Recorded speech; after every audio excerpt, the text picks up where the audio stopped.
Hey guys, welcome to the channel and welcome to another episode of Chatter from the Vox. This time we're going live out on a Wednesday night, and that's because this last weekend Mikey P and I were at an event in Portsmouth.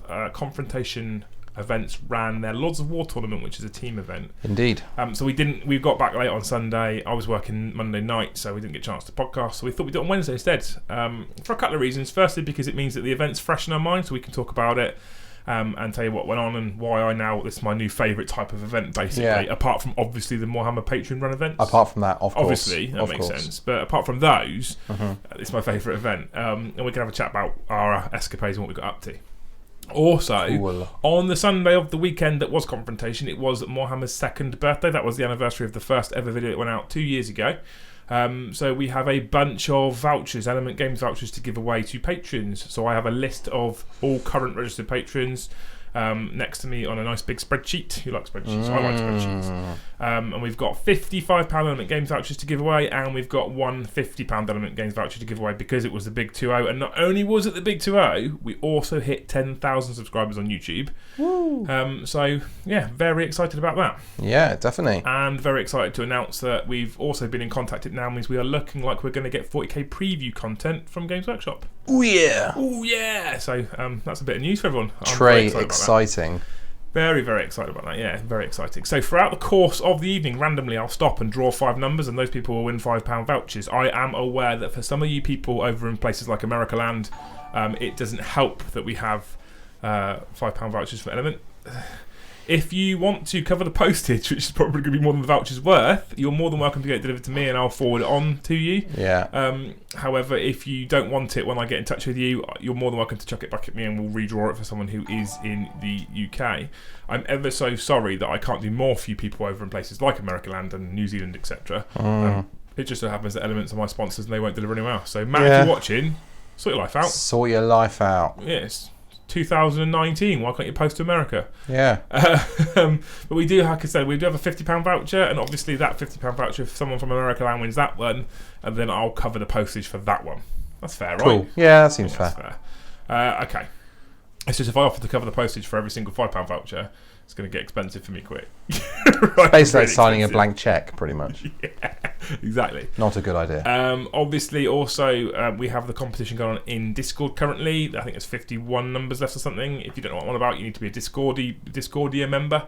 And you can come in and check out that competition. That up for grabs there is £200 worth of vouchers from GW or Forge World, and the winner gets to pick a charity and donate £50 to that charity as well. So loads of good stuff going on, loads of giveaways and prizes and stuff for patrons, which is really, really cool. Busy, busy, busy. Yeah. If you want to be involved in all of this stuff, you have to be a patron of the channel. There's a link in the video description below. Click that link, come and join us. I think the minimum is $2 a month for Discord access. I think you can subscribe for $1, but you just don't get anything for it.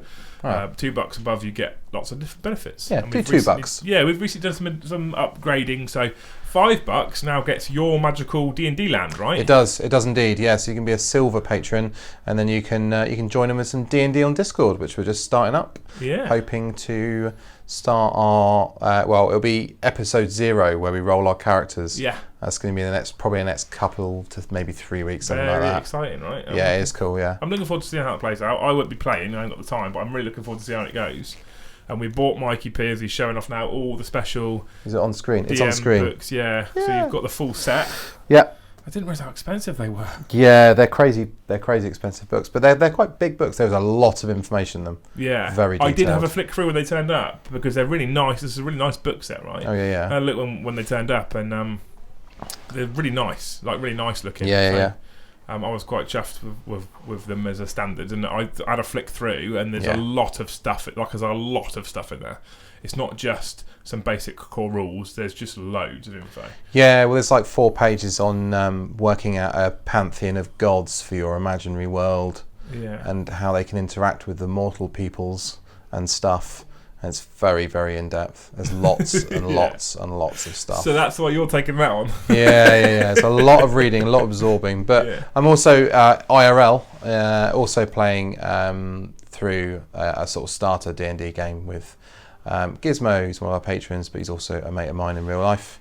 So he and I and our wags are playing through Lost Mines of Phandelver, which is sort of starter adventure, which is really good fun. So that's how I'm sort of getting used to playing it and all the rest of it before I bring it to Discord and that's do cool, something a bit more pro, hopefully. We've got a couple of other people in there as well that are quite seasoned and experienced DMs who are giving you some advice and stuff. So yeah, they're all coming out of the woodwork. They will start quite sort of, I suppose, a bit gentle compared to what probably some people are used to, are regular players, but eventually you'll get used to it and it'll just take off, I have no doubt. There was a lot of interest really early on, right? Yeah, absolutely. Lot of interest. It's slowed down a little bit now, but that's just because people are waiting to see what's going to happen, I think. There's a lot of guys who want to DM, so when I've started mine off and we've done a couple of episodes, then they'll be setting up their games as well, and then I get to play as well as DM. Yeah. Cool. It also means we potentially could have different levels of D&D, so sort of starter, medium, and experience kind of levels. Totally, cool as well. Yeah, definitely. So that'd be awesome. Perfect. Yeah, loads to do. Right. What we'll do then is... by the way, I haven't done my normal spiel either. This chat from the Vox podcast is something that we tend to try and do weekly on the whole. Every now and again we do miss a week because life happens and events happen, and then sometimes if we do miss that week, we try and do something like tonight where we'll catch up on a Wednesday. We do drop notifications in Discord to let people know when the podcasts are going to be live. There should be a schedule up on the home screen. I haven't done this month because I've been really busy, and I'm really sorry for that. I know people keep hassling me in Discord to let them know, and I'm very sorry that I haven't yet updated the schedule. I'll get back on that very soon. But life is IRL, I like that. Yeah, IRL. It has been incredibly busy with work, etc. So I'll get there eventually, but if you do keep checking the Facebook banner on our Facebook page or checking the Twitch homepage, eventually it will update for probably the rest of this month and next month now as well. We might as well plan ahead, right? Might as well, yeah. That covers that stuff. What you can do is you can join us live on Twitch for these, which is why people care about the schedule. If not, they do go live on YouTube sometimes, normally around 24 hours later or even later than that. So the last one I left for a few days and published it at the weekend because we wouldn't do a live one, so just to spread the content out a bit. Yeah. And we do tend to put most of them, the last one's still waiting to go onto Podbean, iTunes, Spotify, etc. So there's lots of places to consume Mikey P's wonderful looks and dulcet tones. Absolutely. Yeah. And why wouldn't you want to? That's every man's dream. Every man's dream. So otherwise we do battle reports on the channel, and we will soon be doing GW product reviews because we're going to be getting sent some product soon from Games Workshop. But we do battle reports. There's a fair few on the channel now, and if you enjoy those and you like those, you can check out www.deploymentzone.tv where there are battle reports every single week, every single Tuesday without fail. And currently we are in the middle of the Death of Hope, Winters and Say Hypal's narrative campaign. And the feedback from that has been incredible. People are loving that already. So really cool. We have just, Winters and I, planned our next campaign. And he's come up with some crazy format which sounds like it's going to be super interesting. Cool. Really simple, but really interesting, really different. Nice. And basically we're doing like a tale of two Chaos Warbands between the Eternal Slaughter and the Death of the End of All Things, that's the one. And basically we start with sort of like a troop's choice and a HQ choice or something, and then there'll be roll-offs to see whether you gain an elite or a fast. Cool, okay. And you'll see the warband grow, so that'll be really cool. Nice, I like it. A little bit of RPG to that then. Kind of, yeah. But because of the size, we'll start off quite small. We can get a couple of games in when I go visit him once rather than one, which will be quite nice. So we've got lots and lots and lots of stuff coming. That will be going up on DZTV as well. And if you want to come and join us on DZTV, it's £5 a month to come and watch even more videos. We've done it for over a year now, so there's well over 55, 60 odd battle reports. Yeah. There's top tips, painting tutorials, the big debates, sit and talks, etc. And we're very much looking forward to seeing everyone on our open day coming up at the end of next month. Yeah, that's going to be exciting as well. You're coming up for that too, right? Yep, I'm there. Tom's going to be there. Yep. So loads of us will be there on the 31st at Element. If you want to know how to get tickets, you have to watch one of the DZTV HQ recent videos. That's that. I think that covers everything. Covers all the boring, mundane stuff. Yes, that's all the micro-managing admin. What we'll do then is we'll jump straight into just giving away 5 vouchers for £5. Cool. Because then they've got like a reward for listening to us bore on the last 20 minutes, right? So the first one will be number 83, who is Kevin DeBias. So we'll put him in here as the first voucher. So well done, Kevin. You've got a £5 Element Games voucher. I will be emailing all these people, by the way. So you don't feel you need to get in touch with me. I've got your email addresses next to me here. And I'll be emailing you if you're a winner. The next one will be number 45, Dylan Bowen. What weird. I think that's angelo.edu. But Dylan, well done. You're a £5 voucher winner also. Yay. Number 2. 3 is number 11. Number 11 is Andrew Harvey. Ah. So well done, Andrew. 4 will be number 66, who is Jason Hammond. So well done, Jason. 4. And 5 is number 43. So Degs has got a £5 limit valve. Yay! Well done, Degs. I think he's just gone off to Canada today or something, hasn't he? He's flown to Canada today, I think, yeah. But well. Can spend it when he gets back. He's got £5 to spend. Hurrah! So, perfect. Right. This last weekend, we went and attended a very exciting tournament. Tournament. It is a tournament. Yeah, it's a tournament. But it's more like an event, I think, the way it sort of feels. Yeah. I think, it's more like about turning up and having fun than it is competing really hard and heavily, isn't it, I think? Yeah. It was quite competitive. There was probably like the top kind of 3 or 4 teams were very competitive, and the rest probably just not so much, really. I think there was probably at least 2 that were hyper wanted to go and win it. Yeah. Which is fine, it's a tournament, right? That's what totally, yeah. There's gold to be won. Yeah. But the majority of people just turn up to have a laugh. And what I loved about it, we spoke about this before the event anyway, I loved the team format and the way it worked. Yeah. Now, I know that we did speak about it and encouraged a couple of people to put teams together and go. I think there was 2 teams there that said they only put a team together because they saw it on the podcast, which is amazing. Yeah, definitely. But the team event made it... My list was stupid. It was stupid, yeah. We talked about it on the last podcast. Pretty daft. And it was stupid, and yet I've probably walked away with my best tournament record yet for wins and losses. This is the thing. This is the thing about the team thing, because of the way it works in the picking the matchups. Yeah, because there is an element of being able to some extent choose what you're going to play against. It means that you can take stupid, wacky lists that are designed to target very specific matchups, and you stand a pretty high likelihood of facing those matchups. Absolutely. So you can take an armour-killing list, and you don't have to worry so much about Eldar flyers and massed infantry, because you've got some degree of knowledge that you're not going to have to face them. So that's why you can run 3 super heavies. 3 guard super heavies. In a guard list that had 9 models. 9 models. That was my most favourite. Mine had over 100. But what was interesting is we basically designed the list to take on knight players. Yeah. Because we also had a knight player. So we also had Mikey Brum, and we wanted to avoid knight on knight action and let Mikey Brum face like armies of mass strength 3. Yeah. And so I was the anti-knight player, and it really worked. Over the course of my 5 games, I played 2 knight players, and I beat both those knight players. Yeah, you should do, really.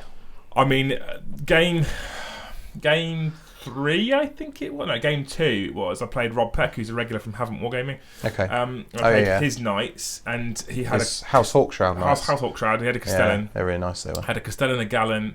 I think it was a Crusader, and 2 Armigers or something like that. Yeah, he had a couple of Armigers. And the Castellan frightened me, and he got first turn. Yeah. And I thought that was goodbye or good night Vienna. Yeah. And his Castellan left my Shadow Sword on 3 wounds. And then his Gallant managed to not kill the Stormlord and left that on 2 wounds. And then my next turn, which was my turn 1, we then said goodbye to the Castellan through a bit of spanner in from the Tech Priest and some stratagems to get the Shadow Sword up a bit, and then some more stratagems for back to get it to actually hit the side of a barn. And we just obliterated it. Nice. And I ate a Castellan as well. Yeah. I ate one with 40 Gene Stealers and a Broodlord. Yeah, I know you said one of your favourite moments was when the Broodlord destroyed the Castellan, right? Broodlord destroyed the Castellan and took something like 16 wounds off it. Double combat. One thing I've learned, actually, the Castellan points nerf, it is kind of doing what it was intended. Yeah. Because when they lose them now, they lose so much from their list. See, and game turn 3, I came up against a knight player. I got first turn and said goodbye to a Castellan. And he didn't really have anything that could deal with the rest of my force at that point. So they are horrific when they work. Yeah. Well, they still do just the same thing as they used to, but you have one less knight going with them, or you've got a smaller knight, or you've only got a Gallant, you haven't got a Crusader with them, or whatever. Yeah. So no, I've ripped knights a lot in the past, and I do honestly, having taken 3 super heavies to the least recent event, I do think that to some idea, super heavies are not great for 40k on the whole. I don't think I like the balance that they bring with having super heavies in general. But I will say, as much as I've ripped on knight players, pure knight armies aren't that strong. No, they're not. It's easy mode, right? And that's true because it just takes up less brain space. You've only got a few models, and all they do really is shoot. You might have one that does combat, so you don't have any psychic. You don't have any morale. There's lots of things you don't have to worry about, basically. And they're not massively strong, but they're still kind of middle tier. So if you take knights to a tournament, you can still expect to win a couple of your games. Go 2 or 3 out of 5 wins. And that's that, right? I mean, the other thing as well, we were playing chapter-proof Eternal War missions, right? 2018, They're even worse for knights. Yeah, they are, because they're very, very objective-based. So as much as I've ripped knights for a long time, because poor old Josh, who's one of our Platinum Patreons, who absolutely loves his knights and adores his knights. I think he's in the chat now. It's just funny to watch him rage about it. Yeah. But, all joking aside, I don't think anyone really can whinge that much about playing knight players in certain missions, because I just think they have there's lots of downsides to them. Yeah, that's right. Yeah. I mean, it's good that you can take an easy choice for a tournament and play and win a game, but it's also good that you're not going to smash face for them, because that's just, why would you take anything else? I guess it's just that would be too much. Yeah. So I think they're in a pretty good place now. I think they're quite pretty well balanced. Yeah. If people take hard counters to them, then knights are in trouble. Brom played a game. I think it was game 2 or 3, maybe even 4. I don't remember. But he played against the Pure Demons player. Oh, that was 4 or 5. Yeah. That was with day lots 2. and lots of plague bearers and stuff. Yeah. And I played that list. Him. Yeah. Did you? Yeah, I beat him. So, Brom, by the way, isn't with us tonight because he's busy, because this week's his wife's wonderful birthday. Okay, he's cool. a busy man this week.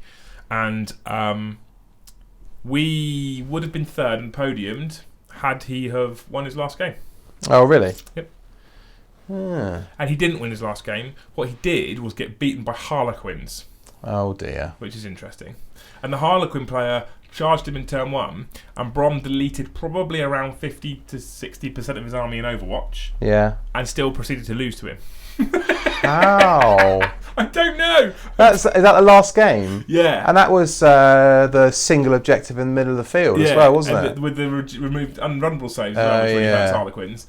And, yeah, totally. And Gatling cannon, you take a whole troop with that. Turn 4, I think it was, or turn 3. It might have been turn 3, but maybe turn 4. There was 2 Harlequin troop players and 1 Harlequin character of some sort with 5 wounds. I think it was a troop master in combat with Brom's remaining armiger.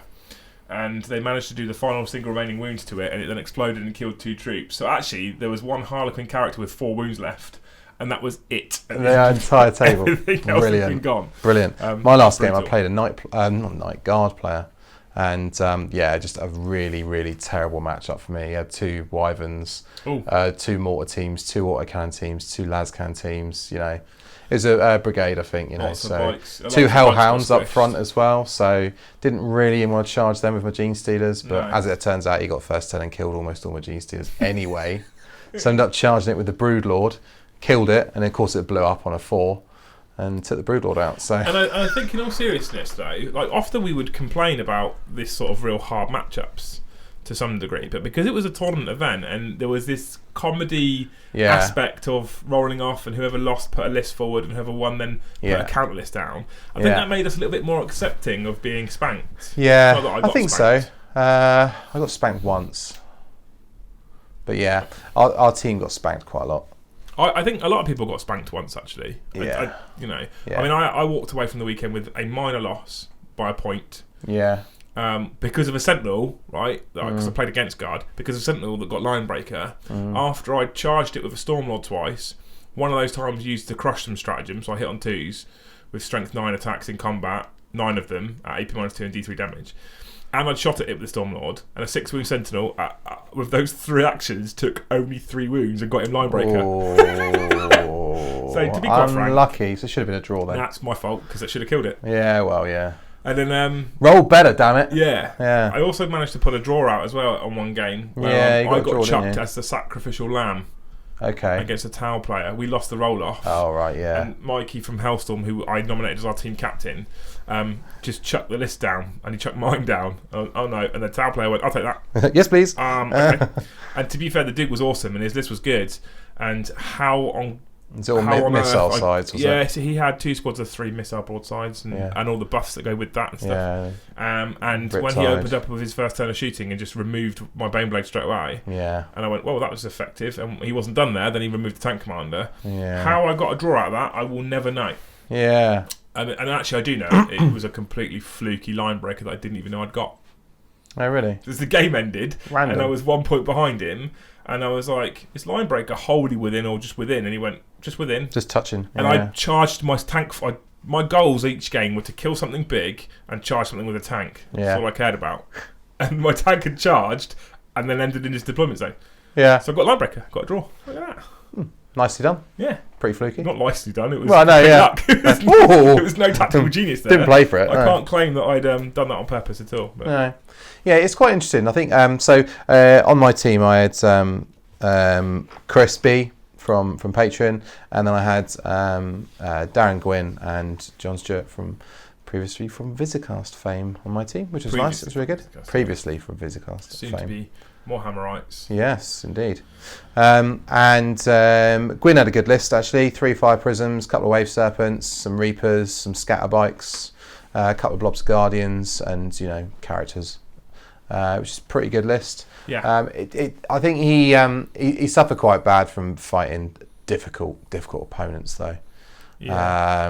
A lot of Drakari. I know a hard few times. Yeah, it's like Drakari, like a lot of the Talos and Grotesques, Homunculus Coven's lists. Problem is with Darren as well. Twice, I think. His list was a strong looking list. Yeah. So people were always going to chuck something strong against that list, if that makes sense. Yeah, that's right. And then John took his Ravenwing Bikers with Samael and a Dark Shroud and a couple of Landspear Typhoons or whatever they are, of the missiles on them. And I think he would agree that it was not a competitive list. I don't think he would have agreed before he went. No. But John hasn't done an event in 8th edition yet until now. And he decided that he was going to take Tzeentch Demons. He'd been playing Thousand Suns with Tzeentch Demons mix.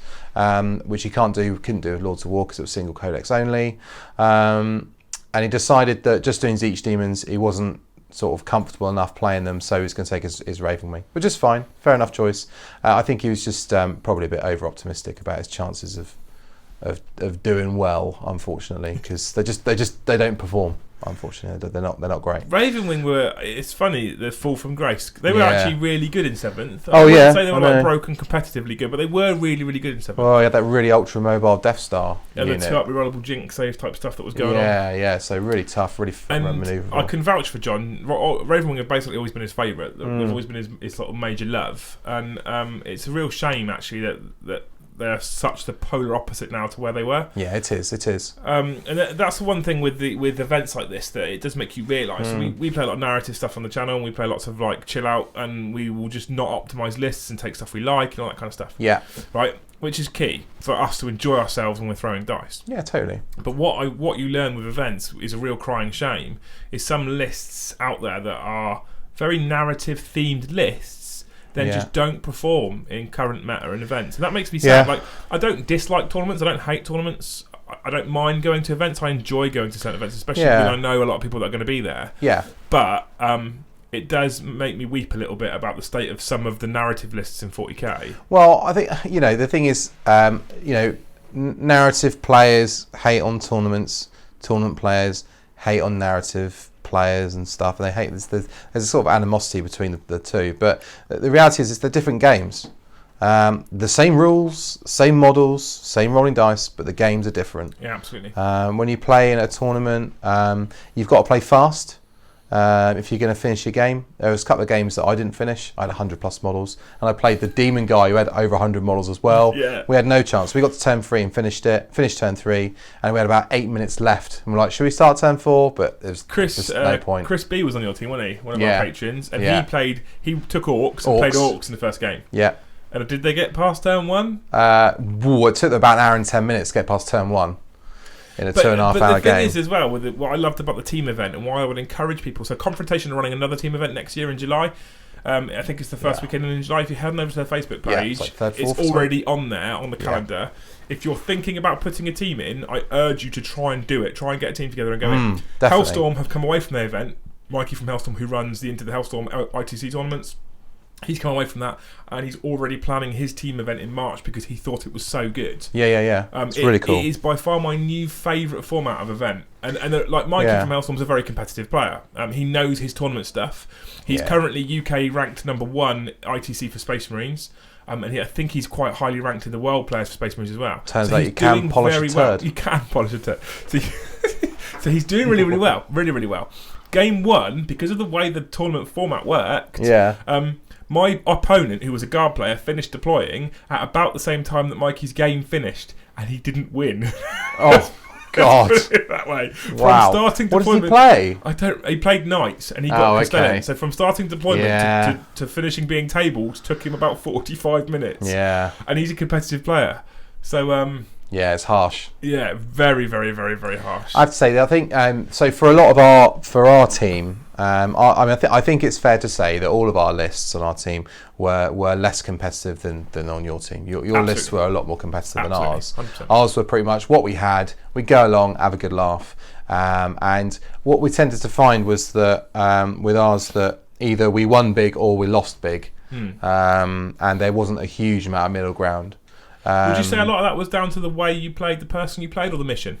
I don't know because I didn't see anyone else's games. I mean, I didn't do badly actually. So I got a major win, 2 minor wins, a minor loss, and a major loss. So I got 3 and 5.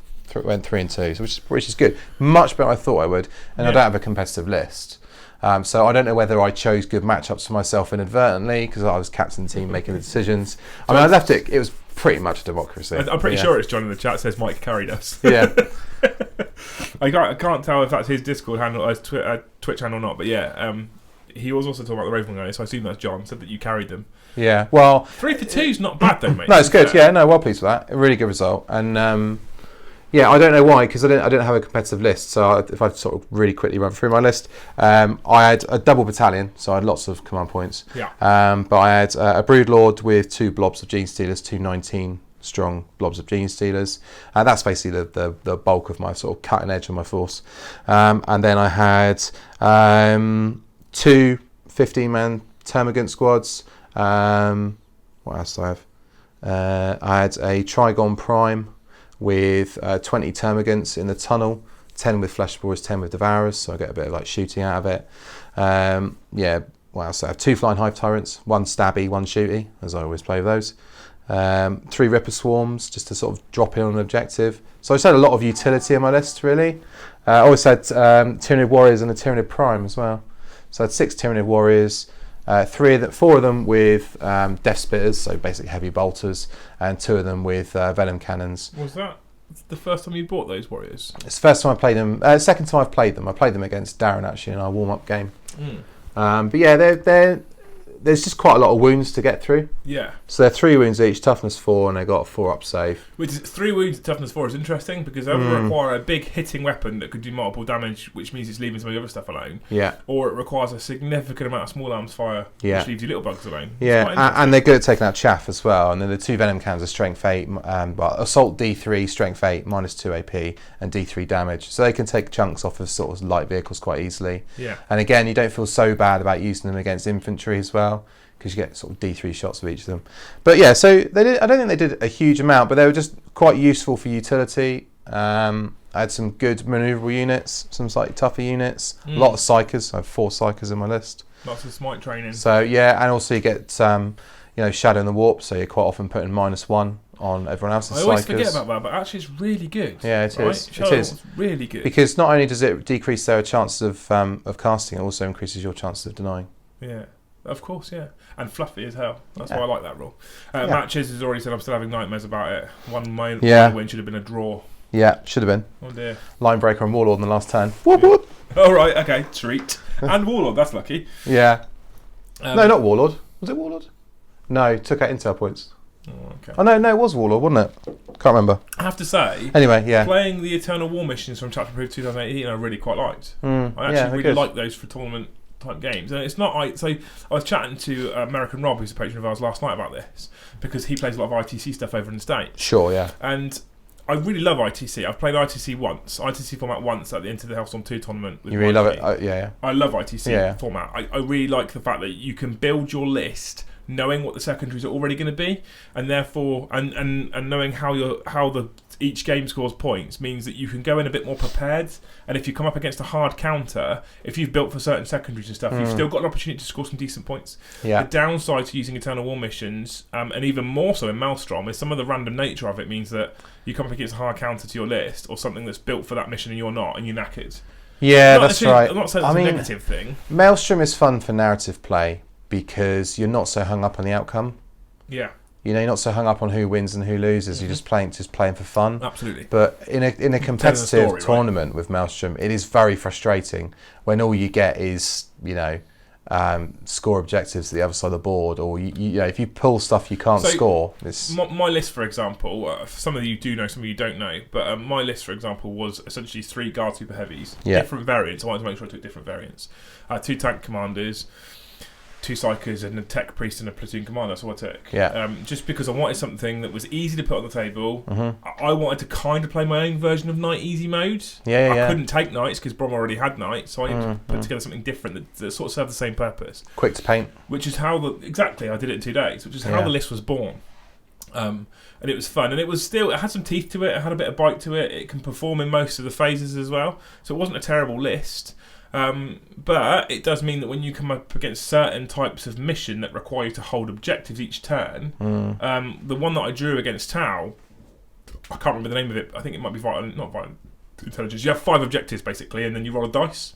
Yeah. And one of them is the active one. I can never remember the names of them. And if you roll a 6, they're all active ones for 2 points. Et Someone will tell us, won't they? It's really hard for me to have a large footprint holding multiple objectives. Oh, completely. With that list. Yeah, and it's the same with Knights. But the difference with that and Maelstrom is I knew that going into the mission. Yes, absolutely. So, you know, you can plan for it. The first game that we played, and our team did very poorly on. So we had a relatively competitive setup compared to you guys, like you said. So Mikey from Hellstorm, he took Space Marines, and when I say Space Marines, he didn't take many Space Marines. How many actual Space Marines do you have? 10? 1, 2, 3, 4, 5, 6, 7, 8. 8, I think. He had 2 squads of 3 Eliminators, 2 Tech Marines, G-Man, so if he counts as a Space Marine 9, technically a Space Marine. He's a monster. And then 4 repulsors, 3 of the dedicated transport versions, and 1 of the new executioners. So he basically took his repulsors to obliterate infantry and stuff, right? Violent intelligence, thank you. But he didn't have objective holding infantry. Yeah. Brom took knights, and he had 2 Castellans. No, Crusaders. No, 2 Warglaives. Not Castellans. What's the fighty ones? Gallants. 2 gallants. Yeah. And thank you. It's our list from the doubles. 2 gallants and a Crusader. Minus 1 the Warglaives. And 3 Warglaives. Yeah. And there's a warden. So he didn't have troops to hold objectives. No. Right. And then I took my guard super heavies with no troops, couldn't hold objectives. And Dan, bless him, who probably bought, I would say, one of the most competitive lists out of all of us. He bought Drakari battalion with 2 Drakari flyer wings. Yep, he had 6 Drakari 6 flyers. But he could hold objectives with his Venoms. Bad man. And at the end of game 1, where we played 4 pillars, where it specifically states that only infantry troops choices can hold objectives, and 3 of us don't have those as list choices at all, we did really badly. I mean, to be fair, if you'd read the mission pack, you would have stood a chance of realising you had a kind of 5 in 6 chance of playing that mission. Yeah. So what Ricky did is he had the 6 missions, and you didn't know which mission you were playing until he rolled a dice, and at the start of the face-off, essentially. That's then right. You had you knew which mission it was. Anyway, very quickly, we're going to do 5 more giveaways. Oh, go on then, 5 more people. Right, cool. Number 94, who is Nicholas Vorsanger, is winner number 6. The next one, number 3, I can't say that. Adrovinich Ergron? Is that right? Something like that. He's going to shout at me if it's wrong, I'm sure he will. You know who you are. Yeah, or don't. Number 7, winner number 7, 123, Tom Brammer. So winner number 7. Winner number 8 is... Oh, he's random number. He's doing my head in now. Bungle. Yay. Right. Number 9. 14. Andrew T for winner number 9. Yeah, cool. And winner number 10, before we carry on chatting nonsense, is Degs again. Degs wins another one. Reroll it. Reroll that one. Screw it.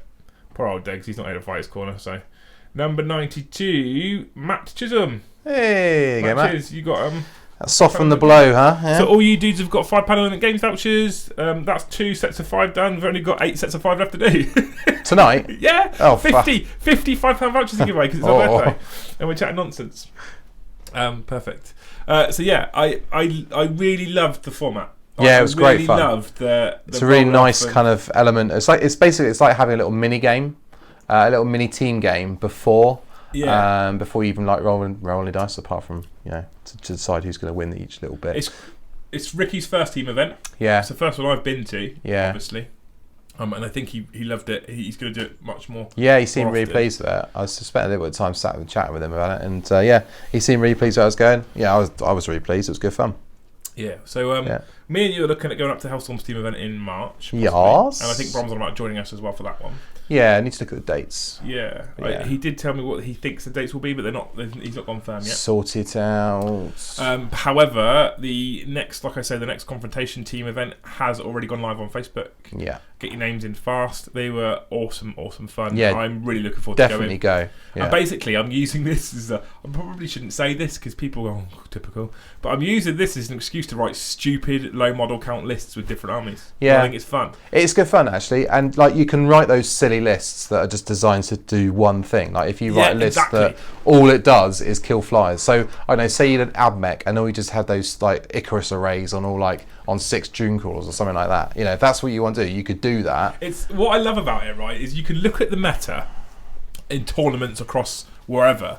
You can go, actually, what's currently really popular is Eldar Flyer Spam or the old Caladius from Custodes. And you can think, I'm going to build a list that's a hard counter to one of those current meta lists, and then you could get drawn against someone who isn't one of those lists anyway because the way they've played it and gone, actually, we've won the roll off. You're putting down your anti-Elder Flyer Spam list. We're going to keep our Elder Flyer Spam away from you right now. Put something else down. Yeah, which I think is excellent.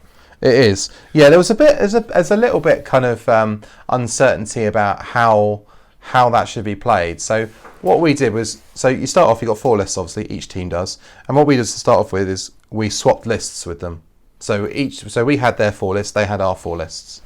And then, the captains roll off, and whoever wins, the loser puts out a list, and then the winner gets to choose, what they're going to put against it. And then you roll off again, you do that 3 times or whatever until you figure it out. But when you guys were doing it, you didn't share your lists. We added some extra mystery to it. Spice.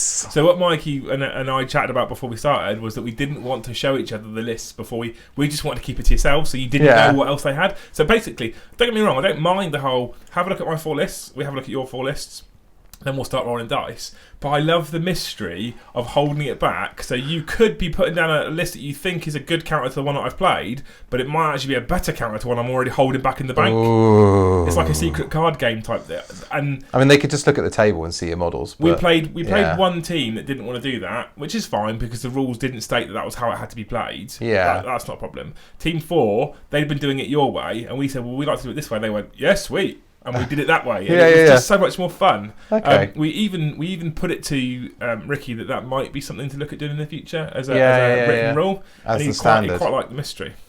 It's quite funny because it's very cagey then, and it kind of is anyway. There's a lot of this kind of like whispering. I want to play that. I want to play that. Don't put me up against that. Yeah, it's quite fun. Yeah, it was. I loved it. It's my favourite. I just kind of stood there with people whispering me, and I'm just like, I don't really care. I'll just play whatever's left. Yeah, I find it really hard. I start off with the whole like roller thing, and I'm like being hyper competitive. I don't want to play that list. I don't want to play that list. I want that list. If we can, and Dan's better off facing, and that's one. But you know what happens? Yeah, there's like 3 people want to play the same list. Yeah, and then what happens is the game starts, and I've got the matchup I want, and I'm really happy about that. And I can't help but play narratively. Charging off of objectives. Do the narrative thing. Or Brom kept telling me off for coaching my opponent. Stop telling him what to do. No, you got to do that. That's cool. He's got to have as much fun as I'm having. Yeah, I'm happy with that. No, you got to do that. Everyone's a winner. And it's you're a brand ambassador while you're there as well, aren't you? Absolutely, so, yeah. We're there wearing our Moorhammer t-shirts and DZ t-shirts or whatever. So we're there to make a good name for the channel. The one time I might have upset someone was game 3 where I played knights and we wanted to play against knights. And like I said, I got first turn. Yeah. And once I shadow sworded his Castellan, it was then a turkey shoot. Yeah. And he got obliterated and he lost the game. And I felt bad for that for the rest of the day and the night. Yeah. And the next I kept finding him after the next 2 games just to see how he'd got on. Yeah, because I just felt like that was it's not fun for someone. Yeah, just taking models off the board. I mean, some people, that's all they want. They just want max wins, because they want to top that leader table and they want to take home the first prize and the rest of it. But if once unless you're in that position, you just accept that you're not going to come first. So you just got to do the best you can, and you want your opponents to do the best they can as well. So absolutely, you've got to be nice to people, right? And the whole point is, I mean, Ricky's, what I love about his events in general, this isn't just his team event. Ricky does this with his singles event, his doubles event, is he puts a massive onus and a lot of points in soft score. Yeah. If you don't know what soft score is in a tournament, because you're not a normal tournament goer, soft score is basically based around things like you had to submit 200 words of narrative for your army. Yeah. You had to have it painted to this standard, which to get X number of points, this standard for X number of points, this standard. So the more effort and time you put into your list and how it looks and the aesthetic of it, the more points you make. Yeah. We, for reference, third place was won by a team called Where is Gandalf? For I very much desire to play with him. That was their name. A bunch of those dudes were from SN. I say from SN. They've been to no retreats and stuff like Toby and Martin before. You know them from SN. Yeah. Good, really good guys. And we played them in the last round. And we beat them. We got 3 major wins. They got 1 major. We got 3 minor wins. They got 1 minor win. Okay. And that was where Brom let us down. Just going to sit on that for a second. Never forget. And then, but we got 3 minor wins otherwise, so we beat them. And at the end of the day, in terms of matched tournament points, so victory points from tournament play, we beat them by a fair few points. Okay.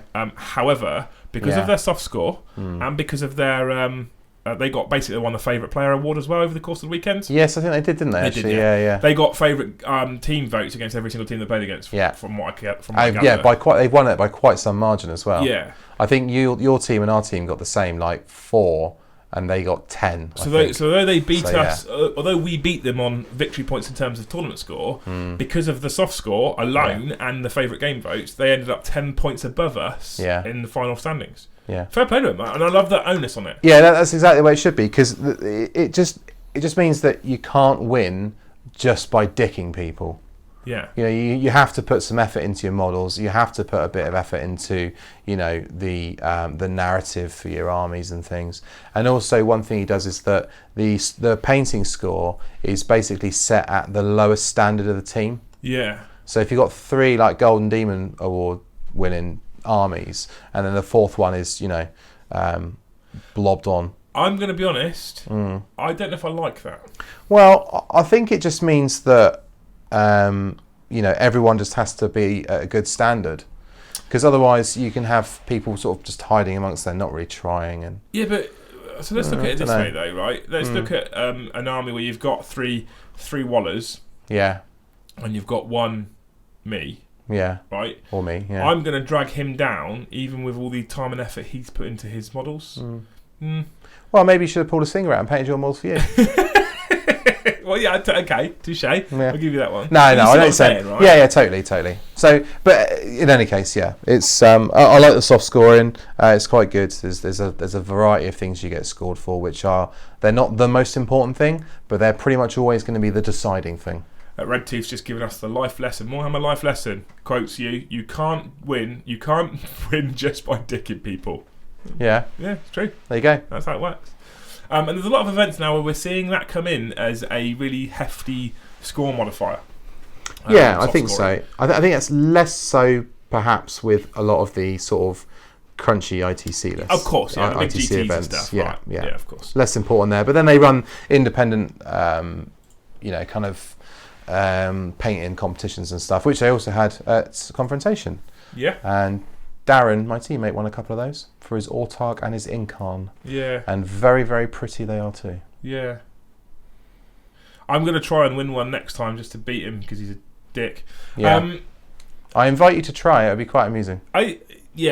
One way or the other. I don't really care. Darren's a very good painter, right? Oh, yeah, I mean, he's been on the channel. His stuff is incredible. Yeah. But actually, what was interesting this time round, all joking aside, is that the standard across the board from the last time I went to Confrontation is increasing massively. Yes. And he's getting some very, very, very pretty entries to his tournaments as well. Actually, when Brom and I went to the doubles, some of the standard of those was incredible because you're only painting 900 points. Yeah. So there was a particular list I'm thinking of, which I think it was Rob, the guy you played. Rob Peck is a very good painter. He had I think it was a some Lords of Contagion or something like that.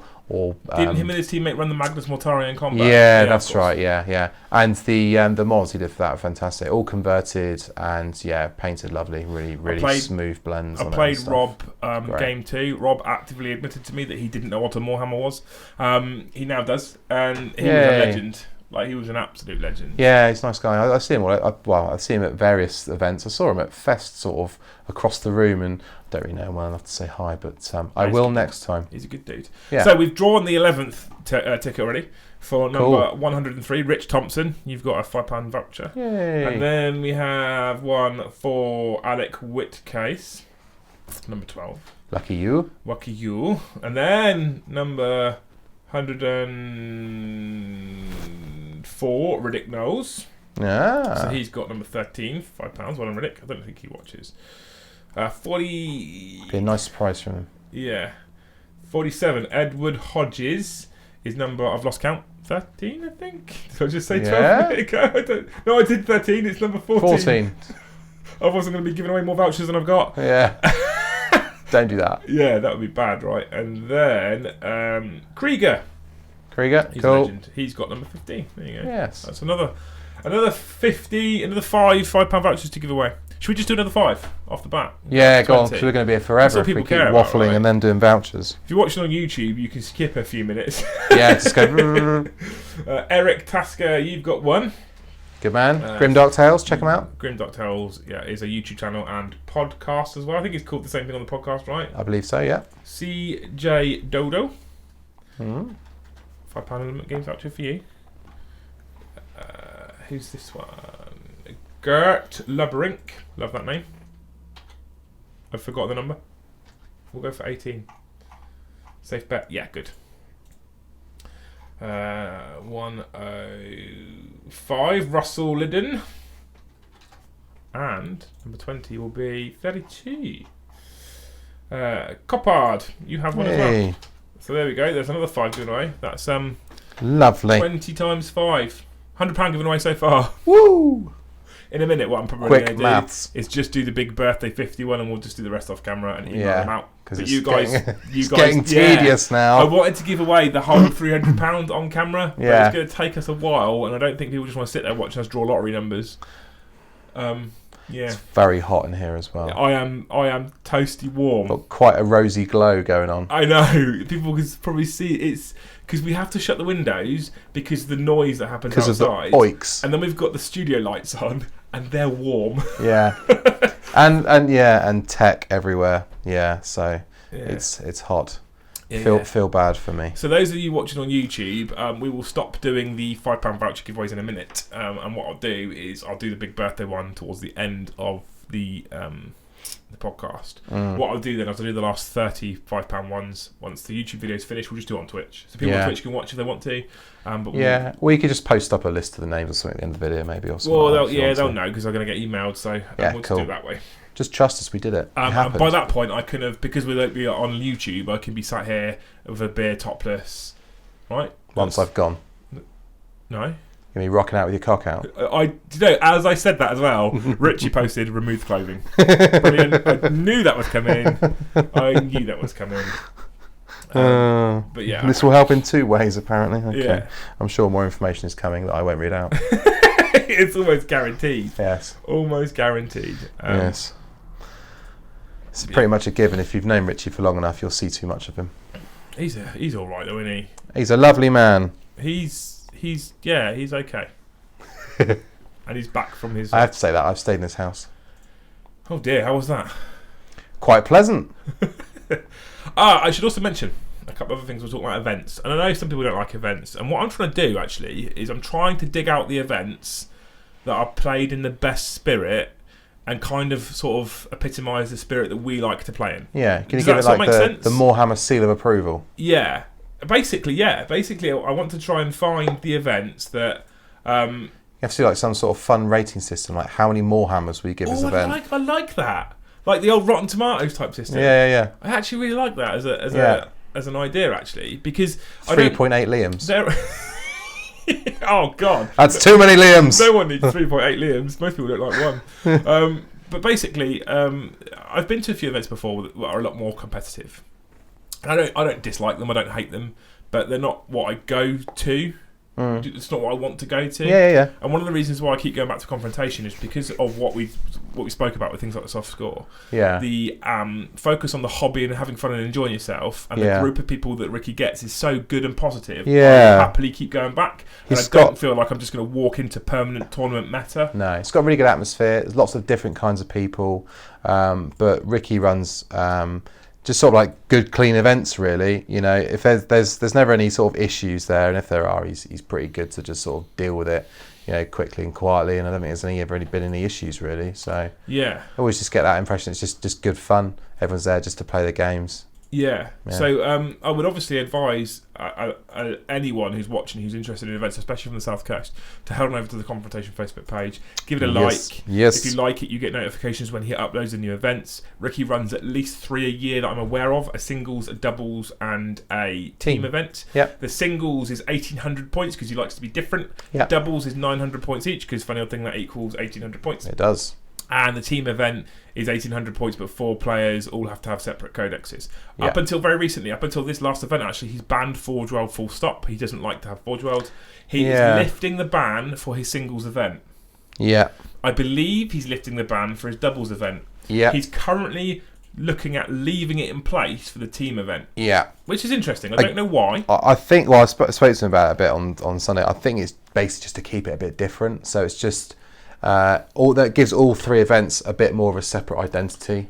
There is you can't take the same lists, or you can't take the same bits. You'll be, seeing different things at the different tournaments. Yeah, there is issues with Forge World because up until recently, Forge World rules were written by Forge World, and GW rules are written by GW. Mm-hmm. One of them gets a lot of attention, lots of FAQs, lots of updates, and sort of more dedication. One of them doesn't. Yes. Now, as far as I'm aware, and this is a rumour I've been told, and I don't know how true this is, but as far as I'm aware, the Games Workshop rules writers have just taken over writing rules for the Forge World products. Hallelujah! If that is the case, there is a potential that we might not need to see the ban on Forge World from different events and different circuits in the future, because fingers crossed it should bring them in line with the rest of 40k. And it's a lot better than it used to be.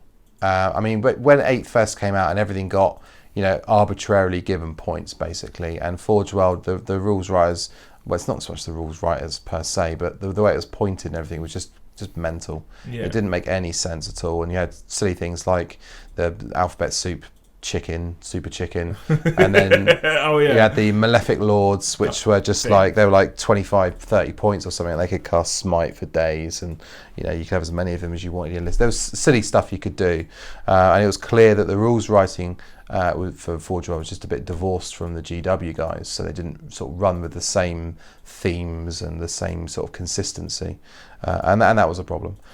It's a lot better now, though. Yes, and that super chicken, though, to be fair, is case in point. For me, that's my go-to example as to how it was just, it was a ridiculous system. It was pointed at around 700 to 800 points. And then when they realised it was insanely good for its points, they didn't think, okay, so what makes it a more balanced points level? Yeah. They then suddenly changed all the Demon Lords, even though it was the Super Chicken that was causing the problem. And they changed every single one of them to be 3 digits of their god's number. Yeah. So the core one was 888, the other one was 777, etc. Which isn't horrific, but it wasn't a great pointing system based on the god. It's just silly, isn't it? But they didn't do that with the Super Chicken. No. And actually, ironically, 1,000 points might have been a reasonable points cost for him. 999, it might have been. Double it to 1,500. 1,500 points. No, you can't use it at all. Ha ha! Once we finish selling them all, now we're going to double the points. Just karate chop your table. And that was, that pissed a lot of people off. It was a new style Games Workshop, a new, a new look Games Workshop, a new feel Games Workshop, a new listen to our fans Games Workshop, etc. That's it. That was something that just sort of disproved everything they were trying to do. Yeah, a bit of a kick in the crotch, isn't it? Yeah, exactly. But I say things are a lot better now, and I think the ban on Forge World now is probably a little bit unnecessary, but it's down to TO. If they choose to, that's fine. Yeah. I don't know. I think it depends on what points level you're doing. I think the small point games, some of those units are probably a bit OP. Don't know. Because some of them have got pretty crazy rules. But you can say that guess about things like Titanic units like Knights. If you're playing a 900-point game, depending on the mission, and it's a massive caveat, depending on the mission, someone who brings perhaps 2 armigers and a Castellan in 900 points, and someone who's then bringing something like Guardsmen and stuff, one of them's going to probably have a better day than the other, maybe. I don't know. It's tough, right? It's tough. Don't know, yeah. But I wouldn't really want to write it. It'll be interesting to see what happens if they are now being consumed by the GW rules writers. Someone in the chat has said that's been confirmed. That's happened. Viking, they have said that. No new rules yet, though, which is interesting. But that means maybe they're looking at them on the whole, and they haven't rushed rules out because they're going, shit, this is a mess. Yeah. Let's rejig it and make it better. They've been sort of fairly reticent to actually change rules. They have made some changes to rules, some notable ones, obviously. Let's not go down that rabbit hole. But generally speaking, they seem to be balancing things with points. Repointing things, which is just an inherently easier thing to do because you haven't got to alter any data sheets. Points changing to fix and balance units is a very easy and quick way to try and make a fix and a balance to it. Yeah. But ultimately won't fix it long term for a lot of things. Marines have had points changes all over the place because they're a bit rubbish. And they're still a bit rubbish. Yeah, still put. And the reason why they're a bit rubbish is because they're also pointed in line with someone like Gulliman, who is insanely good. And as such, his current rule set is what therefore I think unbalances a lot of the Marine Codex and why you see so many Ultramarines players, not because everyone likes blue like Brom, but because Gulliman's a thing. Well, it's because Ultramarines are the most competitive Marine lists, basically, aren't they? They've got the best trait and they've got the best characters. So. They have him and who's the psycho? Tigurius. They're both very good characters. So absolutely. Yeah. It'll be interesting. But there's things like it's been chatted about in Discord today. The Caladius, I think it's called, which is the Caladius, the Adeptus Custodes flying tank thing. Hover tank, yeah. It's very good for what it is, and it's 210 points, and it's deemed across the board as massively undercosted currently. And you see lots of custodian players in the ITC who are running Trajan Valorous and 3 of them in a spearhead, and then filling up guard battalions and stuff because they can fly around. With him, they get reroll 1s to hit, reroll 1s to wound. They're quite strong because they fly. They can fall out and shoot. They -2 to charge them. There's loads of stuff they've got. Which is they got all the toys, and it's again in the sort of post-Castellan meta. They don't get blown out of the sky quite so easily. And I think a lot of people would suggest that maybe they are undercosted, and 240, 250, maybe 260 points would be a lot more balanced. Yeah. And my concern is they're going to go 300, 350, whatever, just because they use so much. But maybe that won't happen now. The GW rules writers are in charge. I think maybe not. Yeah. We'll see. Wouldn't like to bank on it because you think they're onto a good thing and they're doing a good job, and then they make some crazy batshit. The other thing to remember though, for people that have got all these Forged World custodian units, is that they are announced as beta rules. They are announced as beta rules. Yeah. We know they're beta rules. So if you have bought this unit and it changes when the rules come out, they were beta rules. They were probably going to change. Yeah. So. They've left them open to change, haven't they? I think most of the beta rules have pretty much stayed the same, haven't they? Yeah, it'll be interesting. They've been finally released, but it's a valid point for sure. And what would be interesting as well would be whether in the future, and I think I'm on wish listing here, I don't think this will actually happen, but what would be interesting to know that if the future Forge World units start to get pulled into generic codexes, if the GW's rules writers are now writing the rules for them. So would you suddenly see things like Leviathans and stuff turning up inside Marine codexes, or would that book with all the Adeptus Astartes editions that you can get from Forge World just become too messy? Well, yeah, I mean, so single book events, technically you can't use any Forge World, can you? So single book events, yeah. So a lot of those single faction ones say it's single codex, and that's why Ricky's reasoning essentially for not allowing them at the team event is he says it's single codex, single book, and Forge World is a separate book. Yeah, so it's although it's effectively single faction because it's single codex. Yeah, you got the same keywords, etc. Which is cool. I don't mind either way. Like I know there's a lot of people that say I won't go to an event that allow Forge World. There's a lot of people that say I won't go to an event that ban Forge World. I don't care. As long as I know in advance, I don't care. So Chris B, who was on our team and was our patron, and he comes to our events and he won both of the No Surrenders events to date with different armies and stuff. He goes to a lot of events and he plays a lot of different armies. And he tends to play an army for a bit and he gets bored of it, and he puts that one on the shelf, and then he gets a new one, and he goes to some tournaments with that. He's played lots of different armies at lots of different styles of events, Highlanders and team events, doubles, etc., etc. And I think he has the right attitude, because what he likes is just playing different stuff all the time, you know. And when you have different rule sets, different rules packs for different events, it means you've got to write different lists, and you can't run the same thing all the time. And it's just more variety.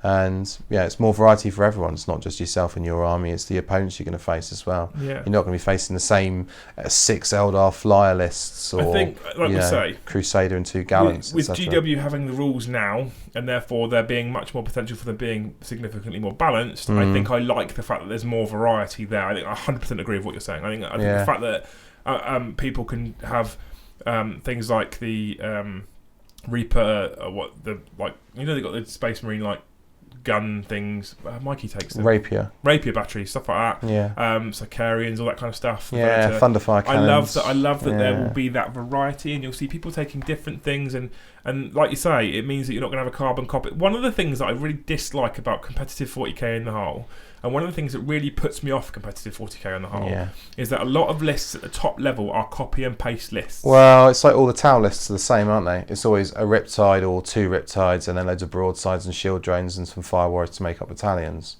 you know, and a couple of characters. I did work out with Ricky's rules that you can squeeze in 3 Storm Surges. Can you? Yeah.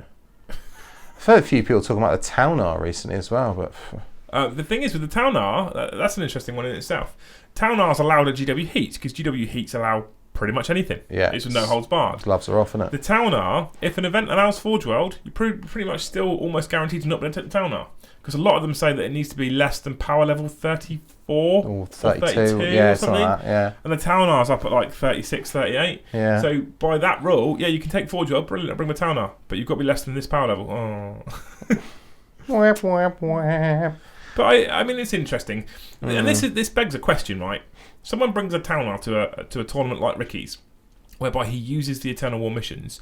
Is it really that broken? When the opponent might struggle to kill it, the Taunar might kill half the opponent's army. But can that Taunar hold 5 objectives? Absolutely not. No, I mean that's the thing. If that's all your army is one big suit, you know. I mean, it's like the guy who went to LVO last year and just took a Warhound.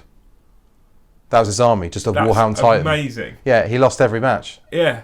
But he had great fun. Yeah, it's cool, but I mean, it's just a bit of a crap strategy. And if you're going to go, you know, to the biggest tournament in the world and just take one model. He's the guy that took a Warhound to the LVO. That's cool. I like that. There's a couple of other issues as well. Plague of Shadows in the chat, who's recently joined Patreon.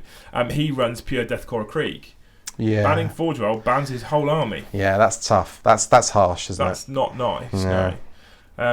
Deathcore Krieg is something I wish had been brought into Codex Astra Militarum a long time ago, because it's strange that happened, isn't it? Really, because all it would be is just literally just putting them in there. I mean, yeah, weird that. Do they have specialist units? They got a specialist trait, I presume, have they?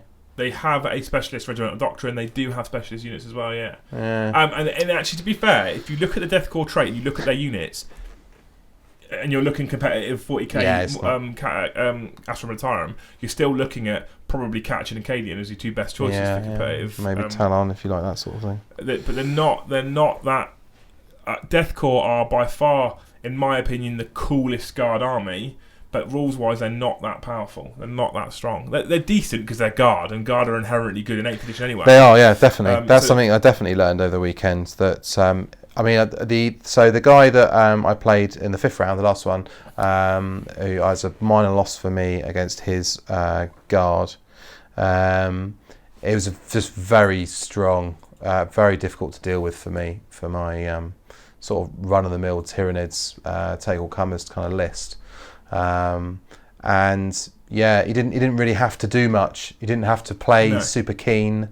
Didn't have to be, you know, thinking really cleverly about everything he was doing. Just fire all your guns and you'll fucking kill everything. You can play Guard armies that play more in phases that aren't the shooting phase. Yeah. You can play Catachin armies that are exceptionally effective in combat. Can do combat, totally. There's lots of stuff you can do with Guard where you can. I did a lot of driving around and charging super heavy tanks. I was playing Cadian as a doctrine because it's easy, and 2 it gave me. So I wanted to be anti-knights, but I wanted to have a fallback if we're not facing a knight player. And being Cadian, you can have the Lost Relic Acadia. Makes you very effective against chaos. Yeah. However, because of how much I like driving big tanks around and making vroom noises, I did find that the Cadian Doctrine was pretty pants for me. I didn't do anything really in the grand scheme. Yeah. So yeah, that was interesting. By the way, I've done the draw for the £50 winner for the birthday. I fanning about that. I'm not happy about who's won it, but who's won it? I can't change. Hey! No, don't say anything yet. Don't ruin. I think he's watching, and I'm not. It's going to irk me to announce this, but I'm going to have to just accept it because it's a random draw. Yeah, that's the way it goes. Yeah, hey ho. So yeah, basically the long and short of what we're talking about is get yourself over to the Confrontation Facebook page and actually the Hellstorm one, because those guys are awesome too. Do it. And check out these team events, because I think these team events are a lot less down the whole competitive, stupidly powerful, unbelievably good list. Yeah. It's more of a giggle and a laugh than you would normally find at a tournament. And you have a team, so you can. What I love about this as well is you can do dog toffee brom, and your team can carry you for most of the weekend. Yes. And if you lose 2-3 games, but your team are performing quite well, you're not sat at the bottom going, well, yeah, because you still. Or conversely, you can drag your team off of the very bottom place. Like you, Mikey P. Like you. Because John's rubbish. He's now been messaging me about coming and playing a narrative game. I think he's switching his focus, which is good. Yeah, it's good. Good man, do it. Yeah. Do it. Bring your demons though this time, yeah? Leave your bikes at home. He messaged me earlier saying, when can we book in a game? I want to bring demons and just bring a random list of stuff and have some fun. Like, yeah, cool. Sounds good to me. I need to have a game then as well. Yeah. I need more beer in a minute as well. I've been out for a while now. Yeah, I'm upset about that. Is it break time or are we just done? We're pretty much done. Yeah, okay. I think, and then we'll do because we've got all these other. We've got 30 more £5 vouchers to draw. So, so yeah.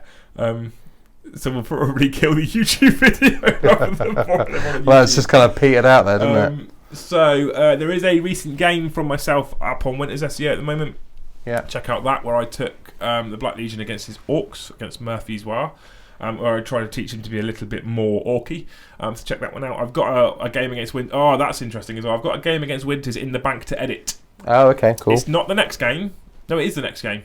It is the next game on Warhammer, actually. Oh, cool, okay. Someone laid a challenge down to us when we did a DZHQ, which is our DZTV, with me and Winters sit and talks. And Winters made a statement that said, if I bring the most powerful Space Marine list I can, and you bring the most powerful Eldar list you can, with the stuff we've currently got, I will beat you. Oh, yes. So someone said... Wonderful. Prove it. And we did it. We filmed our competitive, because it's not, competitive lists against each other here in the studio, and I'm hoping to get that up on Warhammer within the next sort of 10 days. Did it end up with both of you just doing this? Yeah, and hissing and slap each other. Each other. So that's coming, and cool. I'm very excited to show people that. It was great. And originally, when it said to me, we'll do this video, and that'll get you to 10k subs. We've done that now. Yeah. Maybe we'll get you to 11. I'm still excited about it because it's a great video. Yeah. And it was a great game, a lot of fun. So look out for that one. That one's coming soon. Cool. After I played Winters on the Monday, I think it was with that. The Tuesday, we had Warsmith Chris in the studio. Oh, yes. And we filmed our first ever 4K battle report. Ooh. And I have no idea whether that one will be able to go on YouTube yet or not, because it might not work. Oh, how many weeks it'll take to render? Yeah. It might have been a complete waste of time, but we're giving it a bash just because I want to try and play with it. And it's actually, I've had a bit of a play with it and posted it already, and there's a lot of interesting stuff you can do with it because it's 4K, and you can punch in and zoom in and stuff like that, so it's really cool. Oh, yeah, okay. So we might even be the first channel, I think, to release a 4K battle report, which will be interesting. Ooh. Making roads, it will be exciting. In that video, I bought for the first time in any video my Tau army. Oh, did you? Cool. Yes. Okay. Well done. So we were running a competition in the Discord for patrons to say submit Tau narrative, and whoever wins that, whoever we pick basically, because I sent them to you to have a look at as well. Whoever we pick for the Tau narrative, they'll win a start collecting box of their choice. So that's still going. That thing's still there. You can still win that start collecting box. You just need to submit narrative before the battle report goes live. Get on with it. And if Winters is one's first next week, you're probably talking about another 3 weeks-ish before it goes live. So keep an eye out for that one. If you're in Discord or you're a patron and you want to submit some narrative, do it. Probably mid-August then. Yeah. What else is coming up? 1st of August, actually, next week at 9 PM, I believe, tickets for the SMGT go live. Oh, do they? So you can go to Gibraltar in end of April next year for the GT. I take it that will be competitive. That's SN's ITC 100-player event, and it's a GT rather than no retreat, so you don't have to hit a specific painting standard to be accepted. You just have to buy a ticket, flying over to Gibraltar and first come, first served. I chatted to Mr. Parler today, and I'm looking to go to the GT. Yeah, cool. Why not? More sunshine, because I'm not sweating enough right now. I know, right? Yeah. So, cool. Right. I think that covers almost everything. I was just going to say that, did we mention Weekend at Bernie's is coming up in October? I haven't yet. We've mentioned it in the past, but that's going to be good fun. Looking forward to that. And also, myself and Ridley are doing a tournament for patrons in February, we think, February the 8th. Oh, you involved in that as well? Yeah. The Battle Brothers Brothers, yeah. So it's mostly Ridley. I'm just sort of being a bit of a sounding board. But, sort of organising that, doing a bit in the background, helping them out with it. So that's going to be that's going to be a doubles event. And it's going to involve a lot of shenanigans on the part of the TOs. Yeah. Providing slapdowns and things like that, and there's do you know what I love shenanigans in between the rounds and things, just to make it a bit more fun. What I love as well is that the format's random as hell. Yeah, totally. Like there's nothing. It's not like nothing I've seen before. It's pretty much Highlander, so you only allow one of each unit. Only one of each data sheet is allowed in your list. It's 800 points per person. Yeah, minimum 2 characters, 1 troop instead of 2 troops, 1 character. Yeah, that's right. Yeah, random as hell. Got to have 2 characters, and they're not allowed to be named characters. Can you take 4 Wild? Right. Ridley, you're in the chat. Can you take 4 Wild? I think so. I think 4 Wild's okay, isn't it? I think if it's one data sheet, it can't. Yes, he says yes. So if it's one data sheet, it can't hurt to take 4 Wild, right? Yeah. One data sheet. Yeah, I mean, the thing is that basically we're kind of daring people, sort of, to take the cheesiest list they can think of, because we will bitch slap them.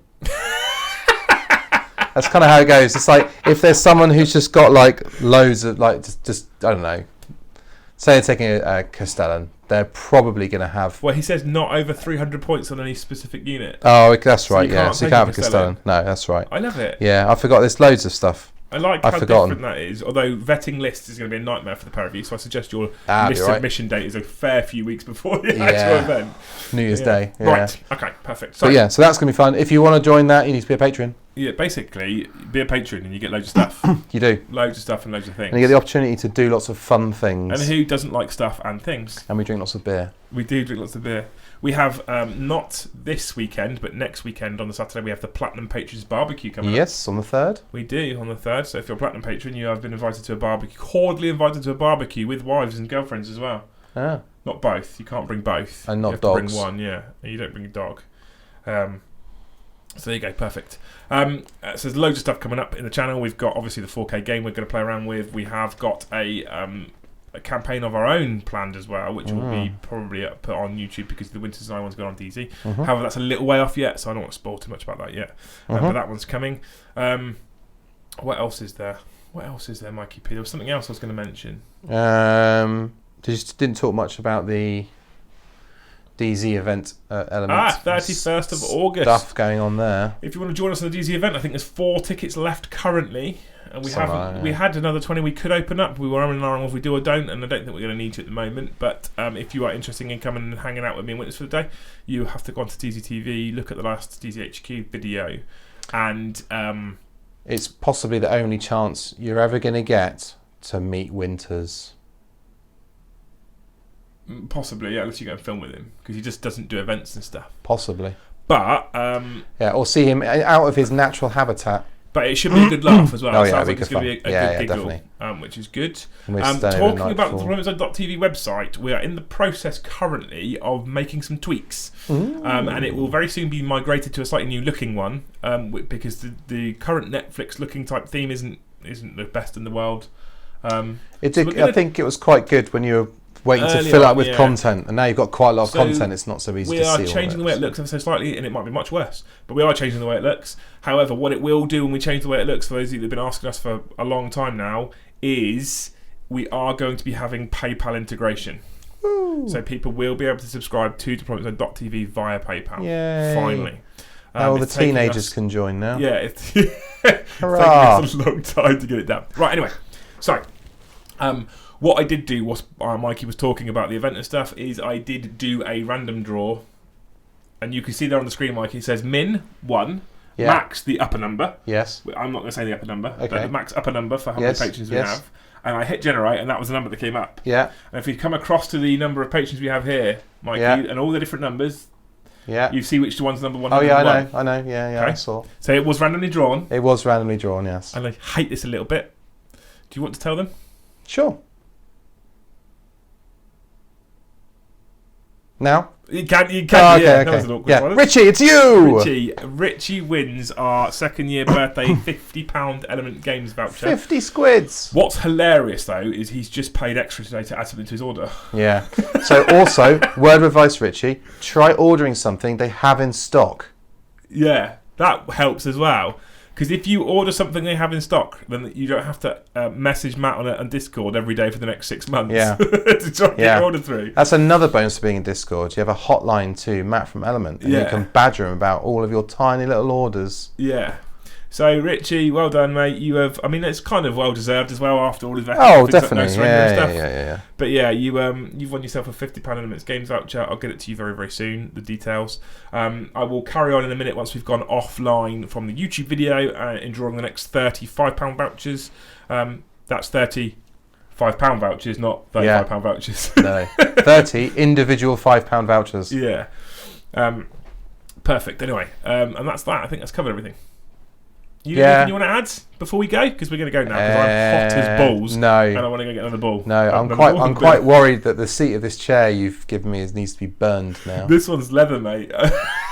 It's horrible. You're just going to slide out of it. Yeah. Just take your feet off the floor and slide to it. I hope you guys have enjoyed this. Like we say, if you want to join us more frequently, check out the Twitch homepage once I finally bother my backside to update the schedule. And you can come and join us live on Twitch, which means you can join in the comment like the guys have been doing all the way through tonight. If not, you can still keep watching these on YouTube, and we encourage you to comment. And if we can get back to you, we will get back to you. Especially if you know of other events. There's a lot of questions we get in the Twitch chat actually that's live that people say, what's a good event for a beginner, what's a good event for this, what's a good event for that. If you guys know of good events, please feel free to advertise your events or advertise events that you know in the YouTube comments, in the Twitch comments. If you're in Discord, drop them in Discord. We've got literal channels in Discord for other people's social media channels, for other people's events and stuff, for get-togethers. We have all this stuff. There's a Moorhammer map in there so people can see where people are in the world, so you can organise games. We really promote this channel community type feel stuff. Right? Definitely. It's a massive, massive bonus, I think, to be a part of the community. Yeah, it's huge. So if you know of these types of events, please drop them in the comments below, or come and join us on Discord, like we said, and drop them in there as well. That covers all of that. A massive, massive shout out goes to all of our Patreons. You guys are amazing. Most of the guys that join us on the Twitch chat are also Patreons. I try and chat to people in Discord as often as I can. You guys are amazing, and the community is incredible because of you, and only because of you people that are in it. So thank you very much for being part of it. And a massive shout out and thank you goes to obviously all the Deployments.tv subscribers as well, because we are pushing towards this dream of not having to go and work in factories and depots and stuff, and in fact being able to throw dice for a living just so we can entertain you guys. That's all we want to do, is entertain you lot. So thank you to you lot. Obviously, tonight we have to give a huge shout out to Element Games, because we wouldn't have £300 of vouchers to give away if it wasn't for Element Games. So a massive shout out to Element, our sponsors. You guys are amazing, and I annoy Matt every single day without fail via WhatsApp. He seems to take it on the chin. He's incredible. Yeah. The patience that man has with me is incredible. Yeah. So massive thank you to Element Games. You guys are awesome. You've been with us since almost the start now. Well, you've been with us since the start of DZ and almost since the start of Moorhammer. We were only about 9 months old, I think, when Element took us on as a sponsor. So you guys are a legend. Thank you so much. And that's about that. So I've covered everything I want to cover. Anything you want to add, Mikey P? Nope, not at this time. Perfect. I hope you've enjoyed it, and we'll see you in the next one. Love you, bye. They've started a competition. Yeah. Who can do the shittest love you bye? I'll do it. That's the new competition. I want to see.